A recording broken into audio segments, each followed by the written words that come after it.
Hi guys. In a very quick, I will be giving a brief environment setup, and then we will kickstart on the demo aspects. Here in the whole environment is been configured in this laptop. We have, if you see on the VM hypervisor layer, we have OEM been installed. We have some bunch of Linux database servers been installed, and then we have a Oracle ZFS storage appliance simulator been installed. Everything is a VM based. So let's quickly jump on to the OEM now. So I will log in as a Oracle ZFS storage administrator. So I have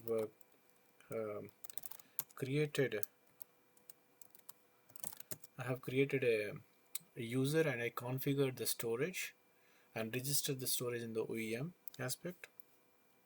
So let's quickly go into the OEM target ZFS. I also have a DNS server inside the same laptop. So it is everything is this actually OZFS is a DNS resolver, and it is resolving and getting me the ZFS. So I'm just clicking on it. So here is the storage dashboard. The OEM, within the OEM we can attach multiple storage aspects and can monitor through the single OEM interface. This dashboard helps us to monitor the storage consumption and storage usage, available space, stats like disk stats and IO operations, and some of the key metrics such as job operations and incidents and problems. Like if you see in the dashboards, I have a total capacity of 72 GB or 75 GB available in the storage, and then I have used actually usable data is close to 70 GB, and I have used somewhere around 5 GB of, of data being used so far. And here I have the top consumers. So these each a pool snapshot or share, each line item is nothing but one snap clone database, and it will give you um, some estimates on that as well. We have disk operations, and then we have some incidents and problem notifications underneath. We can log in.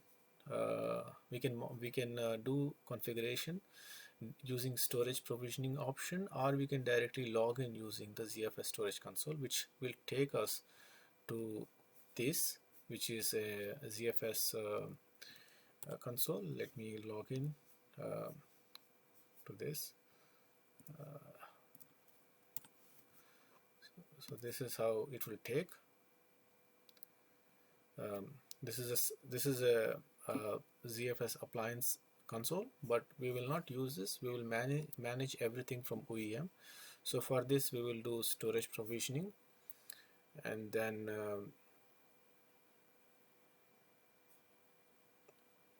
we will log in as a storage administrator. We can log in and um, start doing the operations in storage. So here we will log in. So log in as root, and our root are the storage admin guys, whoever is, they have to log in, and see, from here we can start. We got connected, and we can start doing all the cool stuff that we use in the console of the storage itself. So everything can be driven through OEM. Like we have I have created some project called test master, and in that project I have a lot of snapshots available. So this snapshot is nothing but one snap clone database. Every snapshot is one snap clone database. So we can create a project, and we can start creating snapshots through this, and then we can easily configure that. So anyway, everything is monitored through OEM. This is how the brief summary about it. And let me now, I will log in as a with a different browser, DBAAS admin, D, DBAAS, DBAAS admin.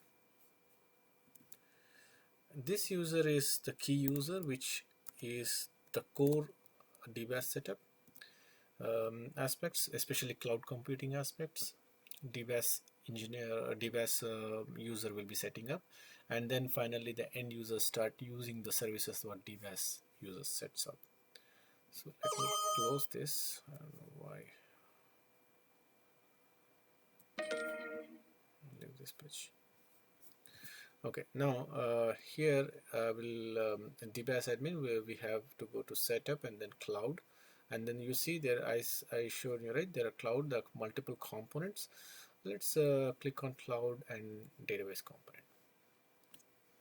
Like in this diagram, as we have database, middleware, web servers, there are multiple components like infrastructure. Like similarly in this we have if you go to the cloud environment, we will have if I go to cloud home environment,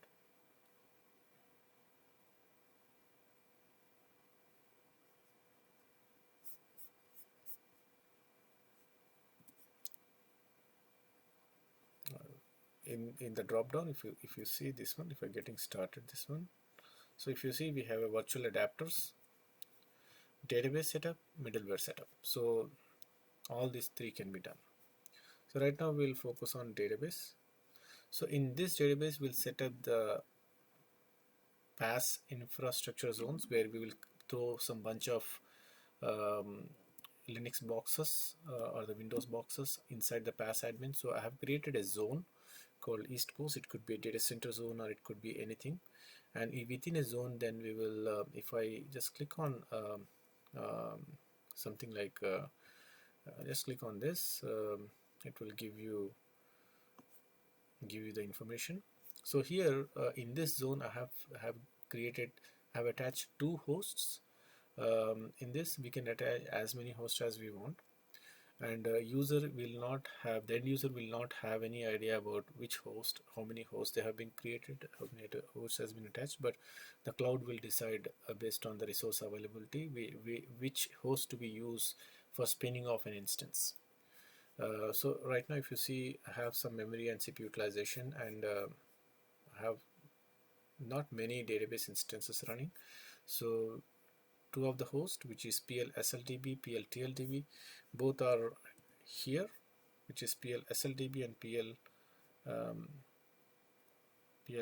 SLDB. These two hosts will be actually here. Now let me go back to the cloud setup. This is the PaaS, and then we define the pools. Pools are nothing but Oracle binaries. We will define the binaries, and then based on the type of binaries we have installed, we will define it. We define quotas, we define source, which is nothing but the test master environment. It will give how many test masters and where all we have. These are the test masters we have, and then we create the service templates. Service template is a cool feature which is nothing but it is a consolidation of all these entities in a one unit. So end user will only select the service template. Service template should be something meaningful name, so that by looking at some text, end user should understand and select that service template. At the same time, we will define some fine-grained roles to access certain service templates, also access and put some limitation on the application zones by using quotas, where we define based on the entitlement, will define what are the limitations a user can able to do within the cloud environment. So right now in the service templates, we have three templates been defined, and we will, as an end user, will be using one of the template to spin off an instance. And then we have some request settings. This is more towards a chargeback model, where we'll be not going too much detail on chargeback, but this feature is helpful for if we have in-house clients using our services, we can charge back them based on the usage of the services, which is DBAAS services. Now let's move on to the demo. So I will go as we can as the same user. Right now in the demo, we will go to Oracle Cloud and self-service portal. Okay, let me pull up the first point that we have. um, here provision snap clone database from source test master. So this is what we're gonna do. Here we will select, because I said we have an infrastructure Oracle VM. So if configured, I can even spin off a bare metal box with the Oracle VM installation. So I can spin off, if configured, I can do that. But right now database as a service been configured. I see there is a middleware JVM diagnosis and also test automation scripts can be done. I'm not sure about these, but I am more focused on database this time. So let's click on the database, and right after clicking on the database, I have already created one database, a snap clone. Let's create a new request. So I will click on a new request. Here, as I told you, right, in my previous slide, I have shown the service templates.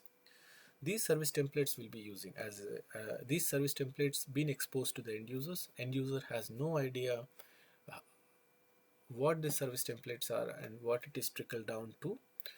End user will simply, based on the given text and understanding, they simply select a specific service template. If you see, the text is very simple, like snap clone. A subset is the source instance ID, and I'm saying it's 11.2 release 4 version. And also given the text as snap clone of subset 11.2 release 4 service template. Now, which means I have a source database as subset, and it's on release 11 release 4. So this is the ideal candidate for my provisioning. If that is the case, then I will select this. So here I can give any meaningful name. I will say as a snap clone. Do I have any name here? No. I think I'll say SC snap clone DB. I'll say SCDB. It's provisioned by OZFS user.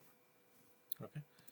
Now I'll use the database as SCDB, and I'll use service as SCDB SRB. Anything. And it has to be start immediately, duration immediately, and then deployment input. So I have to give at least one user ID that is not in the list of database. This helps me to log into the database right after provisioning. This user will be created, and this user will be helpful for me to log in. So I'll create with my name. I'll create my name, Mukesh. Simple password. I'm giving this to be a lifecycle as a development environment for this. Right now I have 2 snapshots available for this instance for the source, so I'll select one of the snapshot, and that's it. So I have given very few information. I don't know where this instance will gonna spin off. I have only given service name, database name, which is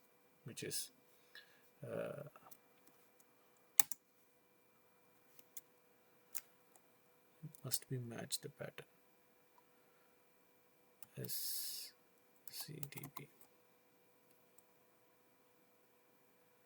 SCDB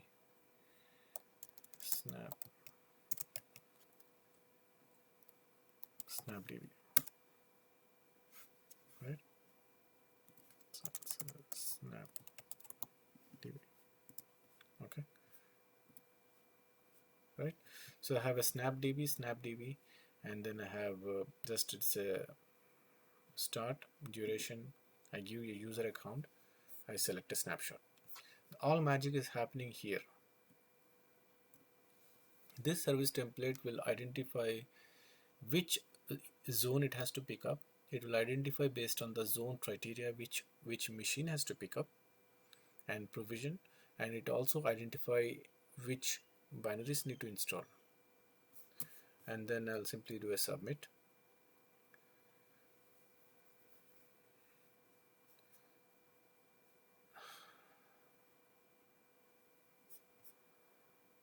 And yeah, so the operation being submitted. So here is the information can be looked on. So I will open the detail log.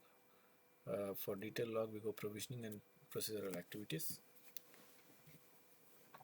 And this is the storage, sorry, this is SCDB been running, and I'll pause this video, but because it takes quite some time, maybe 10 minutes, I will do expand all, because there are tons of operations that has to happen. So I will pause this video, and then so it's still working on. So far 3 minutes has been passed. It has done quite some progress, but there are a lot more things to do. So yeah, it is it does really do so many operations, because it has write this operation, like, there are multiple areas of activities happening here. If you think from an operational standpoint, the storage operations, like carving out the volumes and getting the snapshots or creating the snapshot at the storage area, been done, and then from the system admin side, if you see the system admin side, um, like, I don't know where it has been spinned off. I'm just trying to select one of the target out of two, and then checking if been deployed. So if you see, this is what the mount happened, and DBAAS subset. See this one, SnapDB, which we have used here. So this is the database. So this mount, like, is done by system admin. So it did its storage admin part, and then it came to sysadmin part. Now it will start the DB admin part, spinning off an instance. Right now the instance been spinned off, so DB admin part is in progress. And if you see, it's 5 minutes past almost, and it is somewhere, I'll say, if I say action required,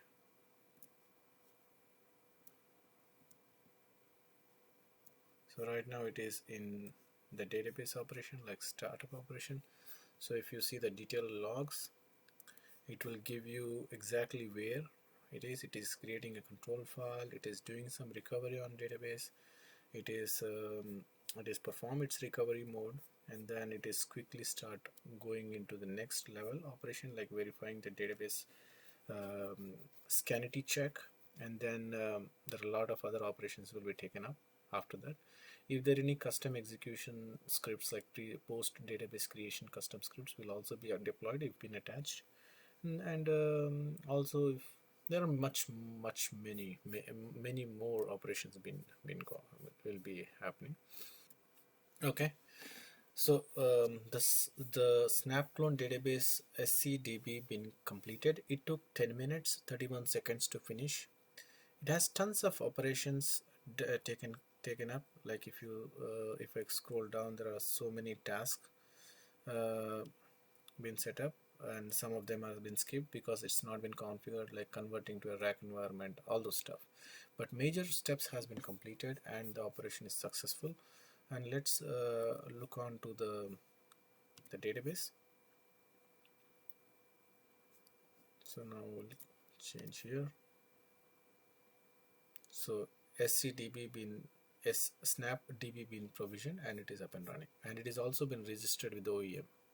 So let's click on this database, and we can log in the OS. So here is the SnapDB which has been running. So let me connect to this database, SnapDB, connect using sys, right? Select star from db_users, where username equal to Mukesh, because I created this user while select username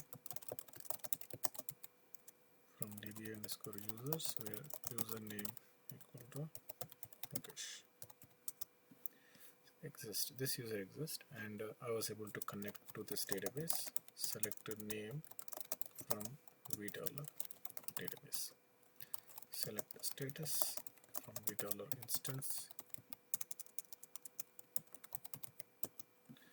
and select star from vDeveloper version. So it is 11 release 4 version, and this is sitting on Snapclone database. The database is open. Before I do any modification, I want to do the second step in the process, which is taking a snapshot, and then we'll call it as a pre-test snapshot. Okay, and I will go to the OEM side. So here is the snap database. Now here is snap and restore operation that I can do. Right now there is no snapshots available for this database, so I'll create a snapshot. So create snapshot. So I will give this name as pre-test snap clause, and then I'll say schedule. This is also take around 5-10 minutes to finish, so I will pause this video. The initiation is successful, but it is running in background. Right now the snapshot is incomplete. It is still in the process, so I'll show you the log what is happening, so that and then I will pause the video till it gets complete. So yeah, if you see, the pre-test snap has been running. This is a cloud framework request. I'll say it is refresh every 30 seconds, and here you expand everything. So there are so many operations. So I'll pause this video and then I'll come back. Okay, so the snapshot been finished. It took 4 minutes 27 seconds, and it has again lot of operations. Anyhow, so let's move back to the next action item. So I'll change to self-service portal, go to the database and click on this database that we created. Now we should see a snapshot being available. It is available, but you still see the status. Let's wait for this one. Yeah, the snapshot been available, and it is in ready status. It was incomplete before, so pre-test snapshot is taken. So this step is also completed. Let's perform some operations on the Snapclone database. So here is the Snapclone database. So I connect to before I do something, I'll grant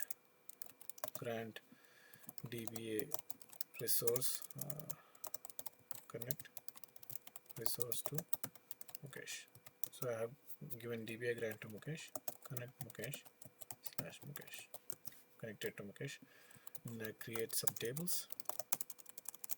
Create table. Let's create claims header table. This is a Medicaid claims table, and I have taken from select star from entdb ni3 c header db. It does say it's quite few records are there, and it takes some time.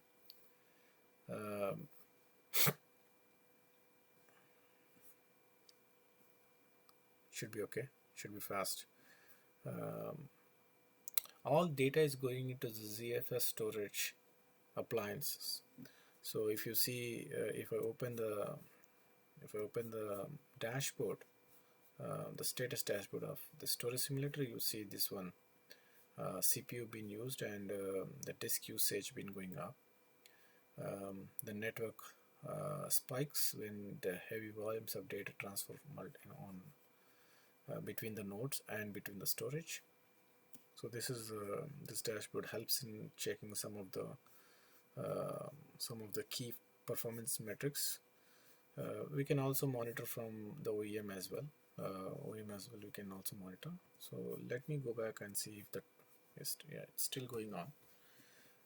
The create table operation is still going on. This is because the table is not that small. The table is having few. Yeah, it is completed. It is like, let me tell you. Now this table is available in Mukesh's schema, and this table I'm finding a record. This contains yeah, a decent amount of records, and let me say owner table name from db underscore tables, where owner equal to Mukesh. This table I just now created under Mukesh schema, right? And similarly I can create another table. So I'll say create C header subset. Again I'll say where row num less than 1000. So I'm creating 1000 rows, so it is much faster this time. So let me again query this.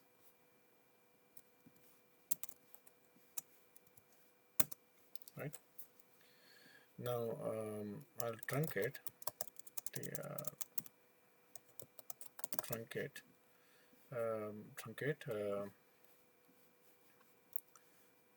table. I'm going to truncate. No, let's not truncate. Let's so because it's a highly reference normalized environment, so it's very difficult to delete. But anyway, these operations are enough. So we created a table and we added some rows. We created another table, we added some rows, and both are in the Mukesh schema. Before that we gave some grants, DBA grants to Mukesh. Now there are some operations being done. Now I want to roll back these operations. So for this I will go to my yeah, before I want to start the rollback operation, I may create another snapshot, especially like before if I need to go back to this point in time, I can go back. So I'm creating a post test snapshot at this point in time. So again I'll go back here and then I'll say create snapshot, and then I'll say this is a post test. SN is nothing but snapshot. So create post test snapshot and then schedule. Again it will take a minute, sorry, 5 minutes to complete the request. So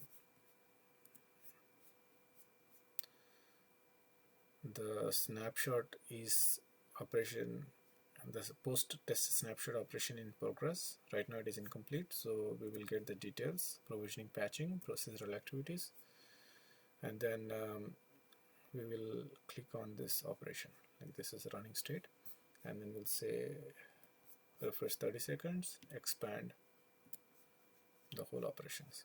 Yeah, it does take some time. I'll pause the video. Okay, now the post snapshot is also completed. It does take 4 minutes 29 seconds, which was consistent time with respect to the previous snapshot time. So let's go back to my cloud environment, self-service.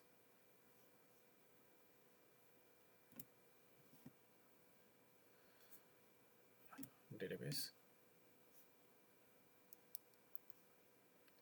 snapdb. I shall see now two snapshots available, post and pre.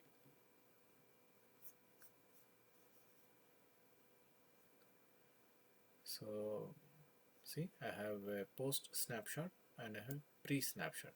Both are available. Now I have want to go to pre snapshot. That was my next step. See, rewind or restore snap clone db to a pre snapshot and then verify the result. So for this I will just point my snapshot, pre snapshot, and then I'll simply say restore. Say restore.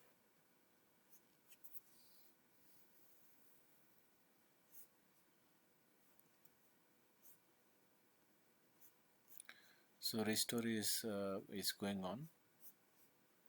So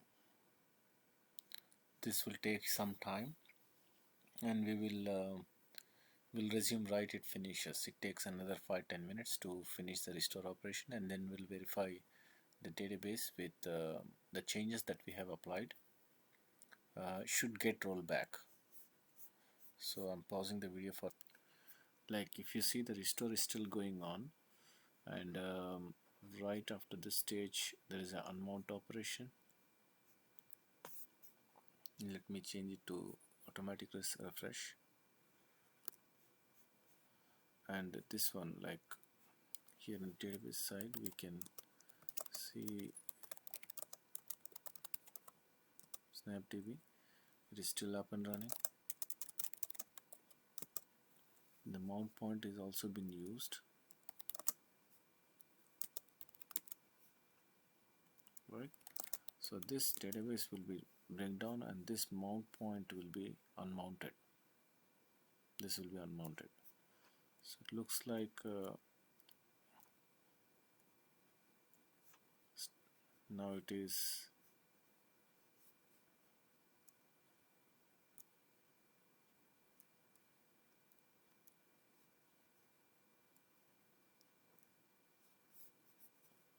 so looks like restore operation been done.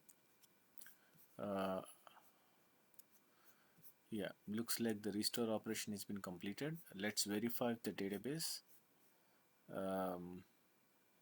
with those changes should be get revoked.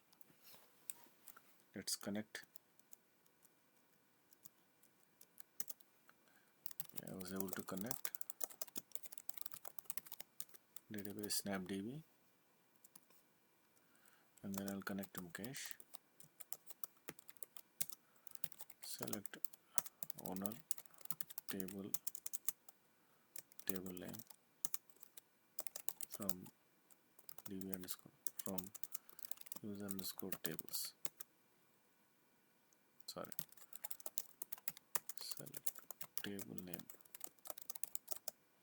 user underscore tables. No tables. So those two tables that we created in the previous session, like these two tables we created, and then we restored back to the previous profile. Now just as a matter of fact, because we also have a post profile or post snapshot, like we took two snapshot, pre snapshot and post snapshot. If I go back to the post snapshot, I can retain my changes. Let's verify that test as well. Okay, for that I will go to cloud, self-service portal, database,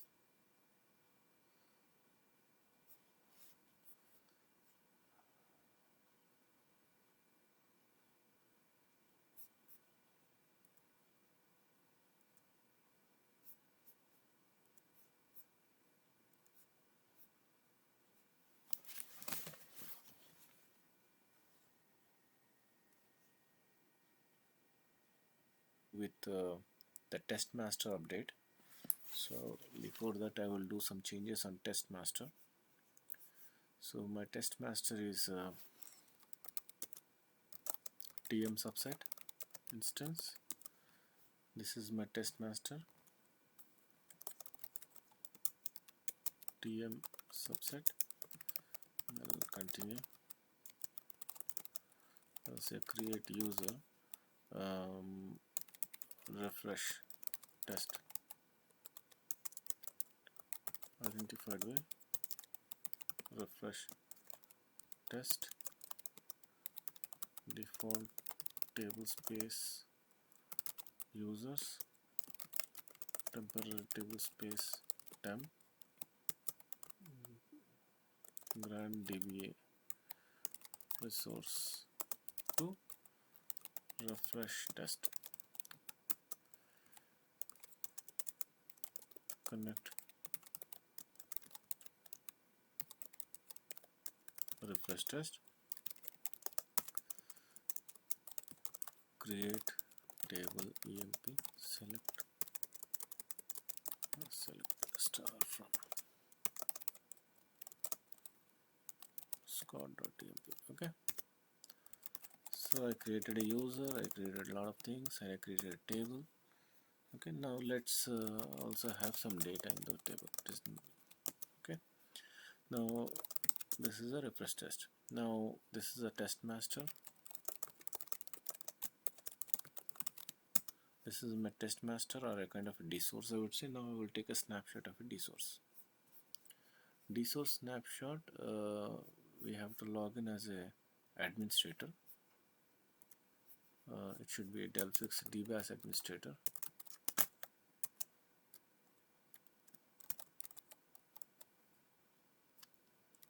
He is the one who is owning.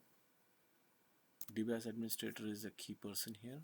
So cloud control, database,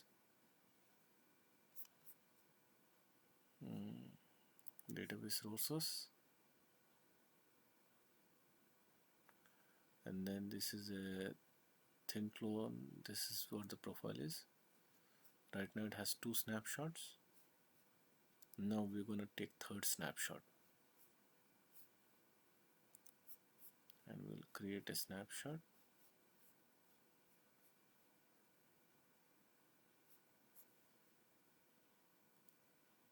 Oh sorry, this is owned by OZFS user, not DBAAS. So I can take with the existing user. I'm sorry, my bad. So I'll go to cloud, database, D source. I'll say thin clone. So this is owned by the same user, OZFS user, OZFS user. So I can click on refresh profile. So the refresh profile is nothing but it will refresh, or it will take a snapshot of a D source or test master. So right now I have 2 snapshots. I'm adding another snapshot, so you'll get getting another entry here with the snapshot. Okay, and then after getting the snapshot, I will refresh my test master database with the latest snapshot. So I will refresh my snap clone database with the latest snapshot to verify that refresh underscore test user will be available or not. That would be the final test for refresh use case. So now again the same process, go to provision patching, provisional activities,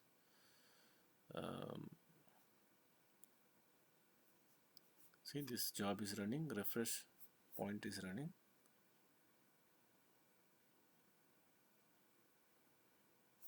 and it will take some time. I'll pause the video, and it will take some time, maybe in a few 5-10 minutes. So let me pause the video and I'll come back. Okay, so the snapshot on the source completed. It took 4 minutes 25 seconds.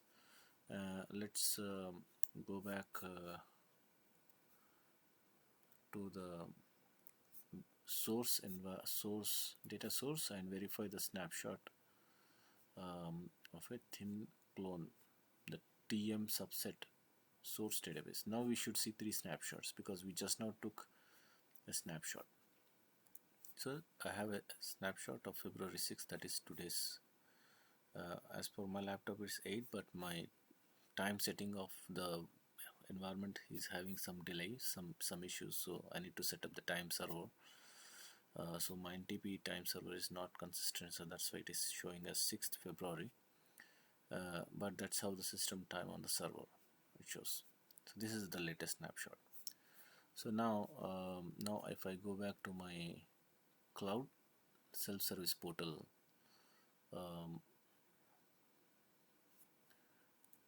database, snap db. In the meanwhile I'll open the log here, the database log, operation log, so that we can monitor side by side. So now I will simply click on refresh here. The moment I click refresh, it will give me which snapshot I need to refresh to. So I have a snapshot taken on 6th February. I can refresh to the snapshot. Okay, now I'll simply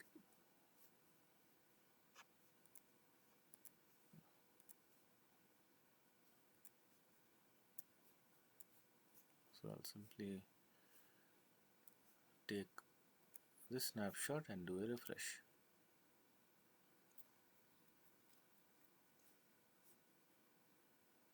Okay, this operation will refresh the current database to a snapshot this selected, and all the private snapshot created till date will be purged. Do you wish to continue? The private snapshot are nothing but these snapshots, which is local to this snapdb. This is local to this virtual database or snap clone database.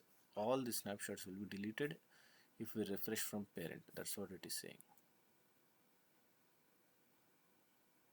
Okay, so I said okay. So now I'll go back to my provisioning, patching, procedural activities. I should see one job running there. I'll simply click on it, and this is a different job. This is a refresh, db refresh of snapdb is running, and it may take few minutes. I'll pause the video and then we'll circle back right after it finishes. Okay, so refresh operation is about to finish. It is already took almost 11 minutes so far. It is still going on, but I see from the back end the instance is up, and there are some post instance activities is going on. So just give a minute. Hopefully it should be done in any time in few minutes from now.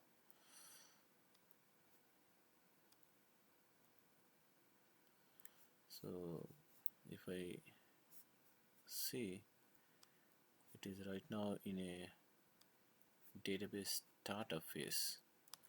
So let's click on it. We'll get the detail log of the database here.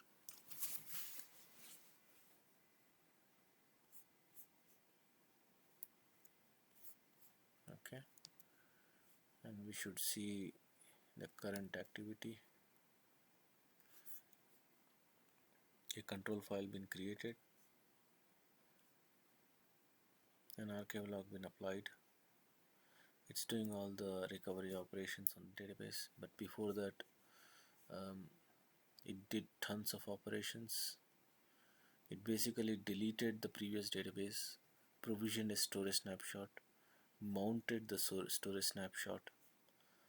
Like, it did a lot of operations. Let me run this one so it doesn't refresh automatically. And there's tons of operations. Like,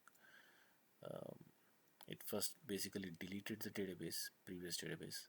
When it does this operation, it will delete all the associated snapshots that is taken by the database, because the complete database delete, and then it will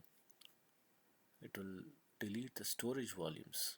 Like, database deletes, and then it will unmount the storage volumes, delete the storage volumes, and then delete the targets from the OEM and any custom scripts. It will apply the custom scripts, update the metadata cleanup about this post cleanup operations, and then perform creation operation. Next, now it is cleanly applying the creation operation. So it will basically, because we pointed the latest snapshot, and it is now creating the database on that snapshot. So in order to create the database, it needs to mount the snapshot. First it need to mount the snapshot, and then it need to start the database instance. Before starting the database instance, it applies some recovery operations that we have seen here, and then it will open the database for you. So because the level of operations what DBAAS is doing is much extensive, versus the level of operation what Delphix used to do in a refresh operation, is totally different. What Delphix does is it does not delete any snapshots. It just keeps all the data intact. It will just shut down the instance, point the right snapshot, and bring up the instance. Only 3 steps. That's it. And in DBAAS, it shut down the instance. It will delete the database, and then it will unmount all those snapshots, everything, and then it will spin off a new database instance, but before spin off a new database instance, it will mount those volumes into the file system and then spin off a new database instance. Because it is using a delete operation on the database or a drop operation on a database, all the data and its a snapshot will be lost. So this is a one direction, like once you go back, you cannot come to the original state or the future or the state where you left. So it is just going back, not coming back, not coming for not coming. You cannot just, it's a one dimension, one direction. In other words, you can go back and you can stay there and continue to operate. So that's a key difference. So I will pause this video, it may take. So okay, now the refresh completed. It took 17 minutes 16 seconds to finish. As you see, it is a very intensive operation. It has almost like 100 line items to complete. Let's verify the database and we see now here we should see the new user that we created in the source, which is refresh underscore test, to be available into my snapdb, and also I created one employee table inside. So let's connect to snapdb. Okay, select the username from db underscore users, where username equal to refresh refresh underscore test. This is a user we created, refresh underscore test. Yeah, now I can see the refresh underscore test user is created here, and now let's connect to it. We gave the same user ID and same password. Okay. Invalid. What did I give?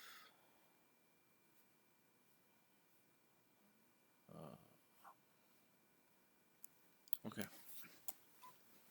I forgot the password, so I'll say refresh underscore, oh sorry, it was a case sensitive, refresh underscore test, right? So select star from tab. I created one employee table and that is available in my child table. That proves my refresh. Now let's see my snapshots, which has it. I should not see my snapshot, it's supposed to be gone. I'm just verifying and showing the portal itself. So connect to the cloud portal, go to database, and then I click on snapdb. So this status shows as a pending status right now because the instance will shut down and bring it up and brought it up. That's the reason why it takes some time to update the pending status, so that's why it's showing pending. But database is up, as we have seen, and we ran some operations also. So now if you see the operation refresh finished successfully. There is nothing to fetch. There's nothing to fetch. All data is gone. It's a clean slate. No snapshots available. See, which means all the old snapshot has gone. So whenever we do a refresh operation or rewind operation, we will lose all the historical snapshot. Suppose I took a snapshot A, after some time I took a snapshot B, after some time I took a snapshot C. If I am at C, snapshot C, if I want to rewind to A, what happens is B and C snapshot will be lost. If I rewind to B, I will lose snapshot C. Whatever the future snapshot will be lost in the rewind operation. In the refresh operation, everything will be lost because it does shut down the instance, drop the database. The moment it drops the database, all the dependent artifacts of database will be lost. One of the artifacts was the snapshots will be lost, and then it will spin off a new instance on the snapshot what we chosen for refresh, and then it will bring up the instance. So during the refresh process, everything will be lost. All the snapshots will be lost, and you will get the latest data as of that point in time, whatever you use for. So that concludes our demo. And what we have done so far in the demo is we provision a new snap clone. uh, we took snapshots, and then we perform some operations on the snap clone. We took another snapshot we called as post snapshot. We did a rewind operation to pre snapshot. The moment we did do a rewind operation, we noticed that post test sm lost.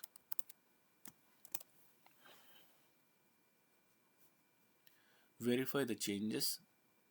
So now we validated the changes. We see those changes were rolled back, was no more. And then we updated the test master. Remember, we created a refresh underscore test user. We created a we took a snapshot on the source master, so it was 2, then we got 3 snapshots, and then we did a final refresh operation in the snap clone and verify the snap clone refresh operation. We see the new refresh underscore test account is available and emp table been created in it. And this note is like, when we do a refresh operation, all the previous private snapshots of snap clone db, which is pre-test and post snapshot, were lost. So that concludes our demo, and I will